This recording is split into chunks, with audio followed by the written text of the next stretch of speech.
Good morning, Colorado. You are listening to the Daily Sun Up. It's a conversation with the Colorado Sun. I'm team editor David Krause. Before we jump into today's conversation, here is a quick message from our sponsor. Take a day to focus on your goals and learn from top thought leaders.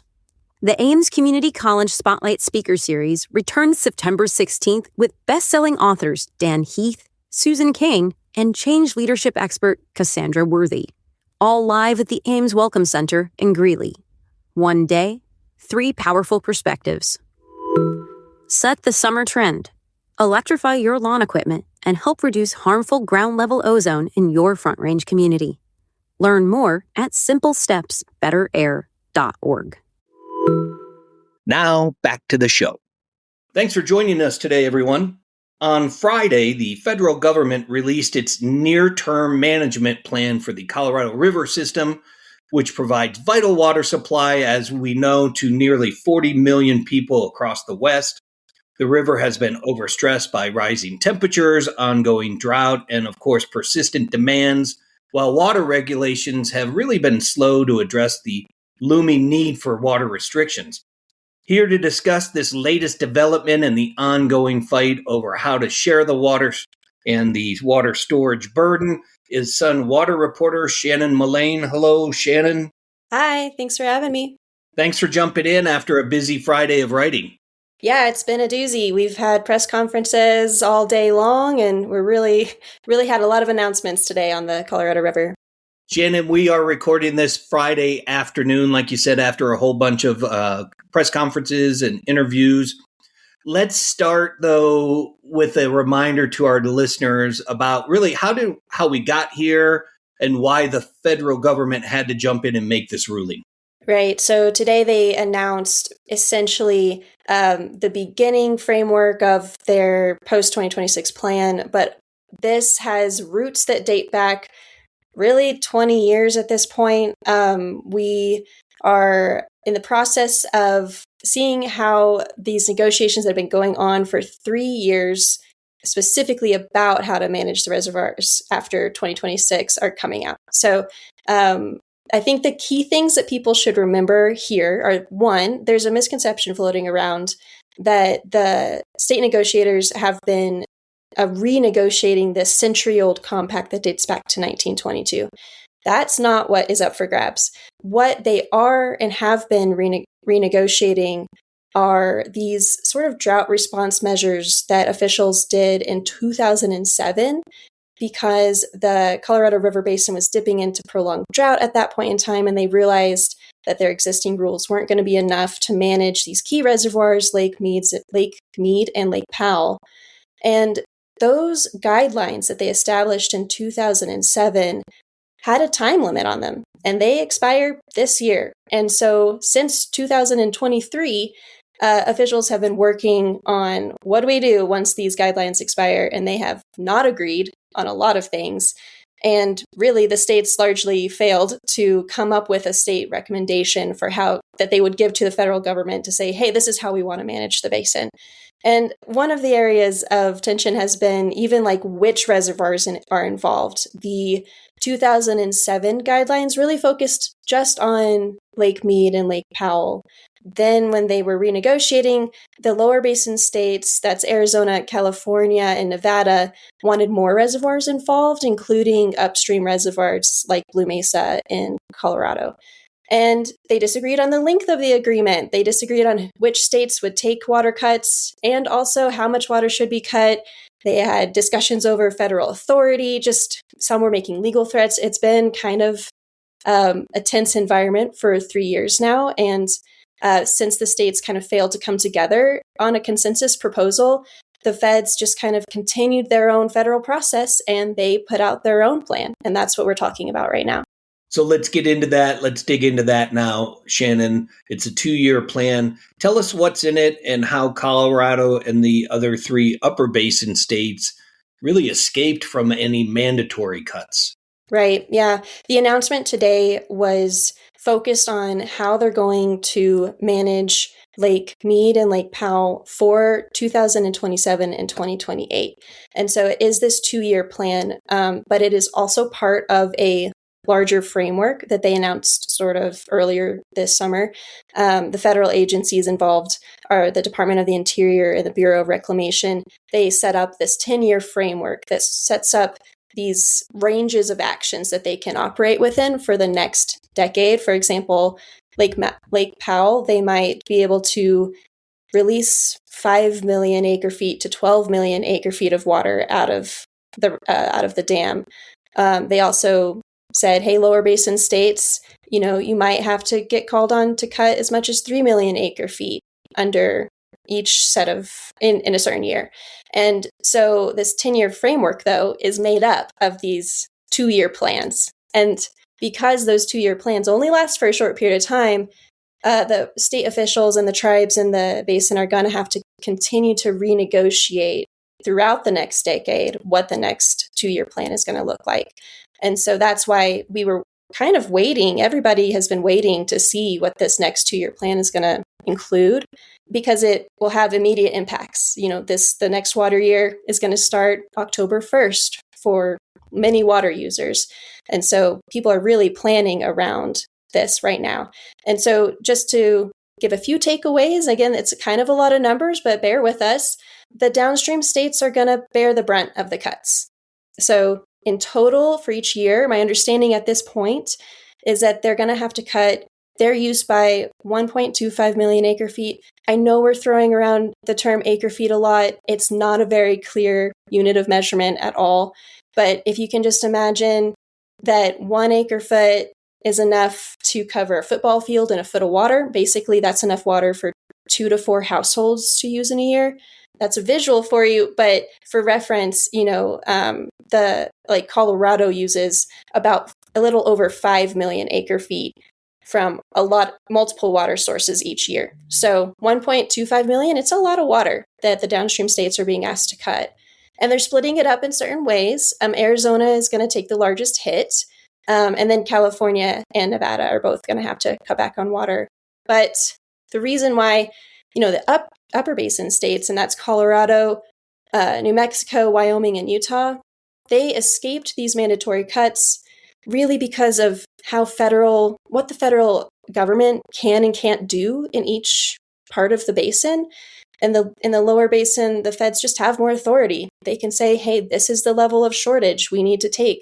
And in the upper basin, they don't have the same authority. They can work with federal reservoirs, but it doesn't extend as far. And so it can't just mandate cuts in the upper basin without some potential vulnerabilities to lawsuits and things like that. So what is happening for Colorado and the other upper basin states, they're thinking in terms of conservation, how much they've got target conservation levels that they're going to try and reach.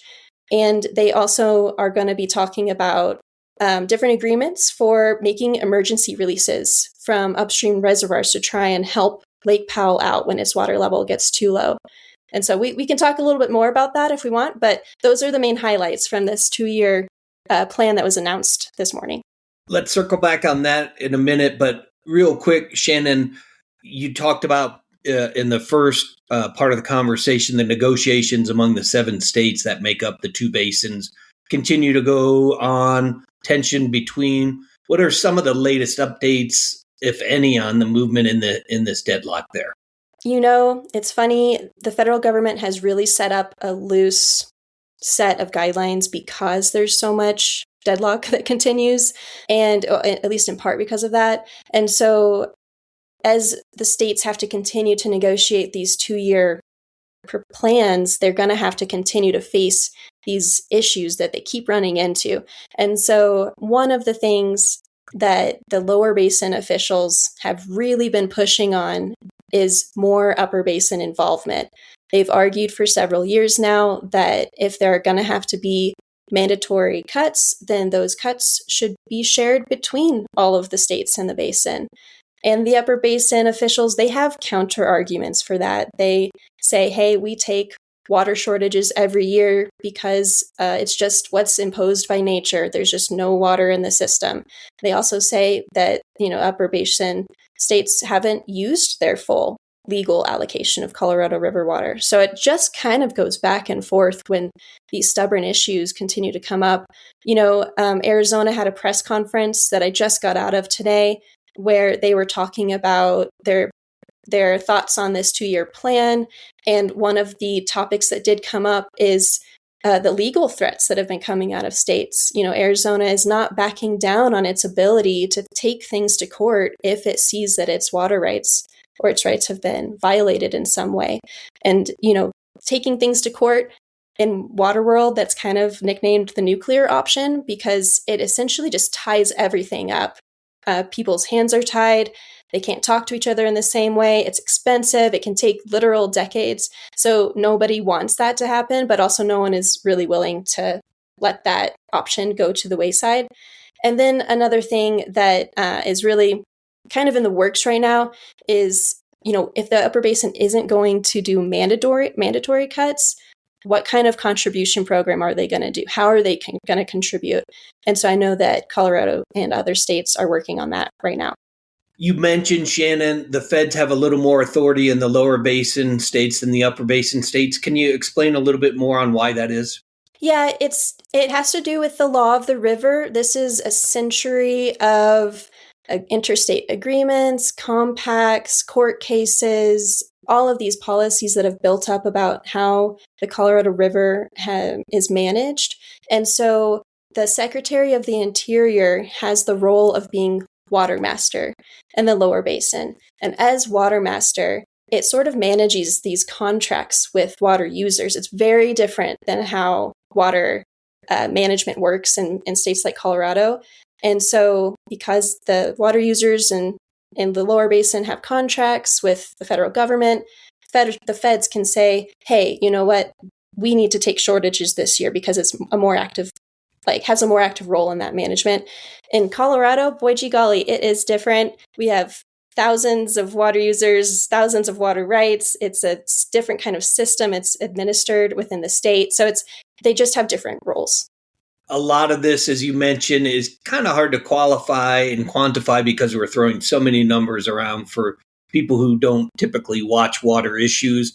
But I think what can really help people put the issue into perspective is the concern over the water levels in Lakes Powell and Mead. We've seen these big bathtub rings just get more and more predominant. Shannon, can you explain where the water levels sit currently in these reservoirs and the big concerns there if they do continue to drop? Yeah, for sure. It's if anyone ever gets the chance to visit these dams, I would highly recommend it. Really striking, Glen Canyon Dam, which is at Lake Powell. It's this huge wall of concrete, and it's set up to be able to hold a huge amount of water. And so for years, though, it's been about a third of its capacity. And so when you go to the top of the dam, you can kind of look over the edge and see these markers at different points along the wall of the dam, and they show the water level. And so you have to look pretty far down at this point to see where the water level actually is. And Powell is currently at this level. It's 3,519 feet above sea level. That's significant because that water level, it's already cutting into this cushion that the federal government has been trying to protect for years now. They want a cushion so that they have more flexibility for how they need to release water, when they should release it, whether they need upstream dams to send down emergency water supplies. So seeing it at 3519, that's pretty low. And the elevation they're trying to protect now is 3510. That's not a big difference. If it gets much further down, it's the elevation 3490. Sorry, there's so many numbers happening right now. But if it gets much further down, then the dam can't generate hydropower. That impacts power supplies and the affordability for people across the West. And so, they're at record lows. These two reservoirs, Powell and Mead, they are the largest in the nation. They make up the vast majority of water storage for the Colorado River Basin. So to see them so low is really concerning. And I know that, we can walk outside our doors here in Colorado and see the state of upstream reservoirs like Blue Mesa and so many around the state that you can just see the shorelines. You can see how low they are, or some are empty. So it's pretty concerning to see this low. And it limits flexibility, forces people to make these water cuts, and that has economic impacts, has impacts on community businesses like rafting companies, fishing outfitters, farmers, ranchers. And so the ripple effects really go pretty far. Shannon, we're about to the end of the conversation, but as we like to do on the Daily Sun Up, leave that last question with spinning forward. What's next with all of this information and the conversations that are still ongoing? Yeah, I want to just drive home how big today is too, because people have probably been reading headlines of, we missed this deadline, or there's this glimmer of information about Colorado River news for years now. But this is the one that we've been driving toward that whole entire time, just trying to understand what's going to happen after once 2026 ends. So this was big news today, but there are so many more things that we are still trying to flesh out. There are those disagreements that we talked about earlier between the states. I know for sure I'm going to be working on stories that flesh out, okay, what does this mean for tribal nations and their water? How has this new plan protected that water supply, or what are the provisions related to tribal water? We're going to definitely flesh out in coverage what Colorado's role in conservation is and what that program might look like. And we're always going to be watching out for any legal objections that crop up as we wait for the negotiators to figure out what's going to happen next in the next 2-year agreement. Shannon, always great to have you on the podcast and get your perspective on how all of these things come together. If you want to read Shannon's latest update on the Colorado River negotiations, as well as more of her coverage of water issues in Colorado and across the West, you can always find it on our homepage and on our free Colorado Sun app. Shannon, thanks for having such a busy Friday and putting it all in perspective for us, and make it a great week. Well, it's always nice to chat with you, Dave. Thanks so much. Thanks for listening. And finally, here are a few stories that you should know about today. Nearly 800 wild horses have been captured and hauled away from public land near Meeker this month. It's part of an ongoing federal plan to thin herds in Colorado.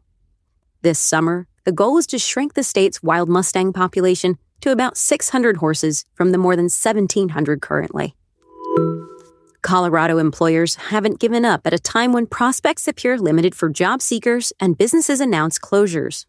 According to the state labor department's latest job report, Colorado added 5,800 jobs last month, a number that is a preliminary estimate. Unemployment remains steady in the state at 3.9%. Tina Peters is traveling across the country doing appearances at conferences and even a stop in the Oval Office. But the former Colorado County clerk, convicted in an election equipment tampering scheme, is also on parole. Our politics team looks at how she's able to travel and if she can return to working on elections. To read these stories and much more, visit our website, coloradosun.com. As an award-winning nonprofit news outlet, we take our mission of credible, independent journalism seriously, and you can check out our trust indicators at coloradosun.com/ethics. Our music is by the Denver-based Matt Skellinger Group. A link to their music is in our show notes, and a special thanks to Swallow Hill Music. I'm David Krause. See you next time.